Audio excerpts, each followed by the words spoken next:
আকাশে এরকম তুলো তুলো মেঘ দেখলেই বোঝা যায় শরৎকাল চলে এসেছে। Hi everyone, welcome to my mini blog. তো সকালবেলা চিয়া সিড ছোলা ঠোলা খেয়ে চা বিস্কুটও খেয়ে নিয়েছিলাম। তারপর ব্রেকফাস্ট করে নিয়েছিলাম পোহা দিয়ে, যেটা আমিই বানিয়েছিলাম। আর একে দেখো কি সুন্দরভাবে আমরা সাজিয়েছি, যদিও বা এই ছেলে, বাট তাও একে আমরা টুকটাক সাজাতেই থাকি।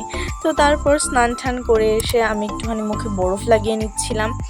আর তারপর লাঞ্চ করে নিয়েছিলাম। লাঞ্চে ছিল আজকে ডাল, চিকেন আর স্যালাড, আর কিছু ফ্রুটসও খেয়ে নিয়েছিলাম। তারপরে বেরিয়ে গেছিলাম ডান্স ক্লাসে। আর সামনেই দুর্গাপুজোর জন্য আমাদের একটা প্রোগ্রাম রয়েছে, আর তার কারণে কিছু এক্সট্রা ক্লাসও থাকছে।